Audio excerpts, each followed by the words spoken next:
of aggravated identity theft.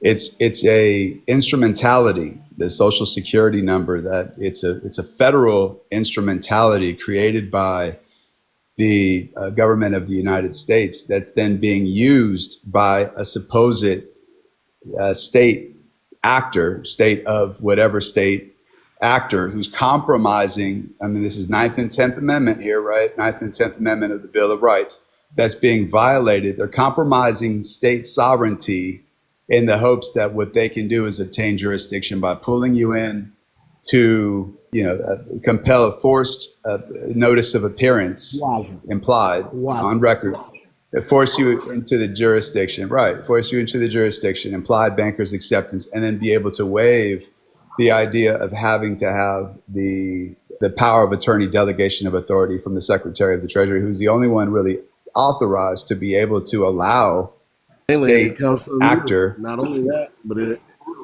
that, what you said, but it at the end of the day, it's got to come from you. He's my favorite. He's my favorite. He gets the gold sticker today. Yes. Indeed. It's right, and that's it right there. There's no written permissible permission from you, the person who the instrumentality was established for, because we know that the Department of Social Security can only establish this for a natural person, the Social Security number. So they're using this government of the United States property instrumentality that's been established for your title, right? For your title. And then they're compromising their sovereign capacity, leaving themselves exposed to liability up until the point at which they cut out.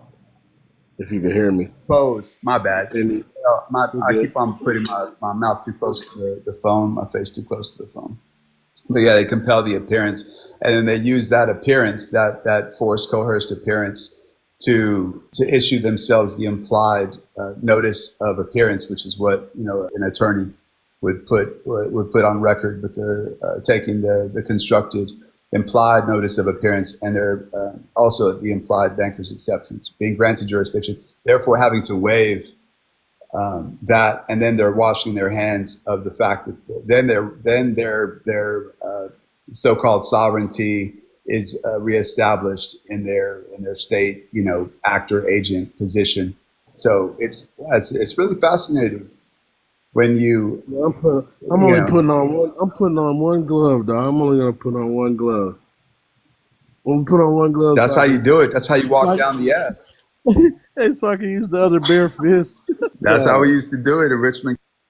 You don't have two sets of gloves, so you both get one apiece. with one baseball glove on one hand, walking down the Ave. Yeah, watch out for that. Look out for you for sure. The guy who keeps all of the root of the case is the Secretary of State, folks. It's the Secretary of State. I got them in my repertoire. I got them in the new notice. They're in there. They camped out at the Secretary of State. I love just sitting there. So what I've been saying on my spew is that Congress has, allowed the legislative, whatever, call it what you want, to do, to create that Administrative Procedures Act, which created the ALJ, Administrative Law Judge, which is really just an attorney, who like Dave Jose showed us, decided to put on a robe. And now, since they're in robe and out of bounds and out of position, sitting on the bench, making laws, and then usurping the judicial and enforcing and sitting in the executive, and just running amok, guys. I don't know how else to say it. I say it better in my writing, but they're sitting in the executive, making laws, enforcing them, throwing you in jail, the whole nine, dog. And they're not even supposed to be there. Nick's not a fan of going into the courts, but if you do go in, make sure you go in dressed up as a judge. Like, do it every time. It's hilarious. It is so funny. That'd be fucking hilarious right there. That's what I do. Who's who? That's what I do. Who's That's who? why whenever the first message I messaged you, I let you know I went in there and I was singing and dancing, and I literally sang, "I'm here by law to kill the laws for which I've always hated," dressed up as a judge with a witch's hat. It was amazing. Do it. It's great. That bitch ran. She literally ran off the fucking bench. It was I can hilarious. really appreciate that. That made my night right there, hearing that. That's how you do it. And let me tell you, they tried to get me arrested for threatening a judge, but it didn't work. The sheriffs were like, "No, I'm not touching that," and I walked out, and it was hilarious. Yo, so we got what we got is attorneys, and you got to, and it's a given. It's a must. They got to be an attorney for 7+ years, blah blah blah, to become an administrative law judge. So that in itself is like I said earlier, is a bust, guys. It's a bust right there, right at inception. So there weren't, like I said, they're still active attorneys, and they're really just supposed to be attorneys for the fucking agency. And now we've got so many goddamn umbrella fucking agencies under that agency that there's attorneys for that agency. So who's the man? It's two attorneys. That shit pisses me off, guys. Let me say it really, really stupidly. All right, so McDonald's has an attorney. Now McDonald's also has a Subway, right? Subway has its own attorney. Now and Subway works for fucking McDonald's. Subway is owned by McFucking-Donald's. Now you go to court against Subway, and who the fuck are you facing? Exactly. Hopefully that makes sense. Now don't be a dumbass and go get another attorney to represent you. Corpus Jurisdiction 776. They have a duty to the court, not to you. They got a duty to Subway or McDonald's, motherfuckers. So now you come in there with an attorney, right, to fight against Subway and its attorney, and sit in front of another attorney who owns Subway. God damn. Hopefully that made sense. I try to dumb it down for people like myself to make it make sense. Yep. And every single one of those so-called attorneys within the jurisdiction of that for-profit corporation, their order of operation oath, all of them goes back to their primary oath, which is to the bar, first and foremost. Yeah. Then to the guild. The attorneys are the Hold please. You want to say bar, but it is literally the bank. It's a banker's oath. That's why they will never give you their bar oath that they take. It's a banker's oath. They're bankers. This is all federal. That's why they take a constitutional oath to the federal government, because the federal doesn't equal government. Federal equals bank. People, federal equals bank. They take bankers' oaths, which are secret and behind the scenes. That's why you can never access them. The banks are secretive. All right. That means that your regular bank, them motherfuckers, CPAs, and CEOs, they all have an oath. Okay. Exactly. But it's supposed to be to the Constitution. Exactly. Supposed to be, and that's correct. These are all clearinghouses. They all are clearinghouses, and they all receive in clearings. Publishers clearinghouse, folks. They put it on the fucking TV. I was gonna say, send your notices. It's been a while since I've seen it, but send your notice for the house and the cars to the goddamn CPA and get response under their oath. God damn it.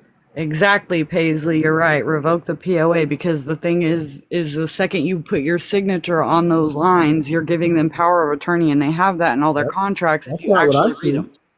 Not all of them. Most of them, and either way, they're assuming it. They're assuming it. The second you put your signature on there, it's an assumed thing. Assumption and presumption, folks. That's why you have to tell them that all assumptions and presumptions are fucking void, because they don't fucking exist. I signed my name for you on some shit that me and you done, don't mean I'm giving you fucking power of attorney. I didn't put that in writing. Exactly.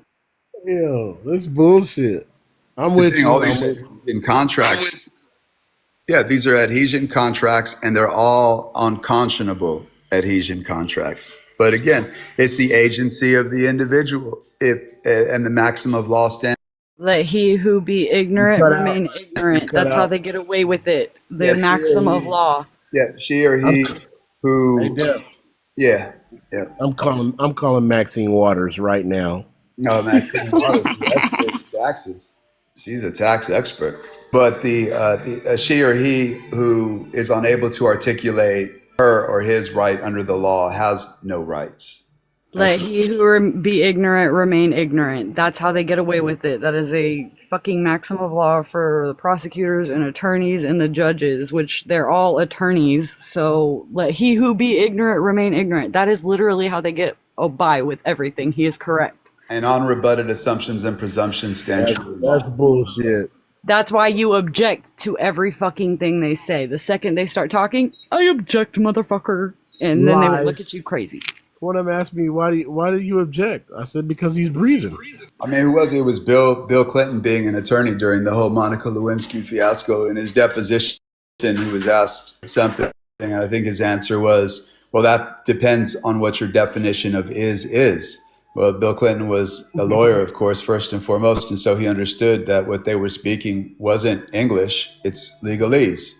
It's legal terminology. So already we're at a deficit because we think, right, we assume and presume that they're speaking the language that we understand, English, but in fact, it's legal terminology that's being implemented here. So if you're not fluent in legal terminology and you don't question and preserve every error on the record and get clear as to what the definition is of every word that's being used, you are unable to really mount a proper argument. That's what the judge asked me. Without So understanding. my last said, "Do you arrest, understand?" the reason they had to Hold up. release me is because the only thing I said on and for the record was, I'm the creditor, I'm the creditor, I'm the creditor. That is what got me released, guys. That is what did it. Because Well, I'm the creditor. Judge said, we're going to start this whole thing over. Do you understand? I said, not a single word. Exactly. I do not understand. I do not consent. I do not agree. And then do a little dance. Yeah, if there's one thing above all else, right, that anyone can remember, even if you suffer from imposter syndrome, whatever, if there's only one thing you ever remember, I do not consent to being surety in this matter. That is the most powerful thing you can say. And if you don't believe that, Kiowa County in Kansas is the only place in the country, and I go through a lot of counties, a lot of states, a lot of cities. That is the only county and city and state in the country that I have seen that under the signature line, they literally have surety signature underneath the signature line. I have a question. Dealing with contract law, can you rescind before the third day or no? You can rescind at any given point. You can't, you put in a notice of cancellation, rescission, and withdraw of your signatures from every line you've ever put it in, even after you've done it, because you did not have full disclosure, which means it's void ab initio. If you did not have full disclosure on any contract, because every contract under contract law has to have full disclosure, and let me tell you, you never fucking get it. You can rescind and cancel and withdraw all signatures from every line that you've ever placed it on. Right, because you, of course, have the inherent right to be secure in your person's properties, effects, papers, and, so on. Exactly. And if the people and the person are the same thing, then why does it differentiate it in the Constitution? That wouldn't make any fucking sense. Why would it be different words? And if the titling and the likeness is being used unjustly to enrich another and you're receiving no compensation for it, that's an unconscionable contract. Conflict of interest. He's my favorite. I love him. I love that. Follow that guy. Only if you want to learn how to get down on the dance floor. Exactly. It's a dance floor. Party like it's going out of style. I would give it a Tootsie Roll, but I can't see you. Let me say that Tootsie Roll. And it's funny because, you can learn a lot, right, about Cypher. You can learn a lot about life as an athlete playing on court, depending on what sport you play. Don't really matter. I mean, you could be a chess player, right? Everything. When you approach everything from a game theory standpoint, That's really what we're talking about here. That's what the Totally law my is. brain. You This are is my brain. it's a That's so game. fucked up. Yeah, you gotta, and we don't play it like that's the difference. See, they're practicing law, or doctors are practicing medicine. We're practicing nothing because we're fighting for our families, we're fighting for ourselves, and we're fighting for our honor. So we're We're practicing. professionals. We're We're experts. We're practicing not freedom. practicing nothing. We're professionals. He's my Hey, favorite. I love are we him. practicing freedom? I love him. I love him so much. You can also learn a lot from a dummy. Hey, leave me alone. Indeed, because that's what we are. I mean, that's what that's the Let me assumption and on the here calling presumption me when you names. walk in that you're a dummy. And look it up if you don't believe what it is. It's a usufruct. That's what a dummy is. I won't. That's why we were talking about the word nice. Or I should say the etymology. Etymology. You Nice. know, my key to the entire system was the fact that I took a Greek and Latin class whenever I was 10 years old. I think everybody should definitely do that because words do not mean what you think they mean once you take those classes.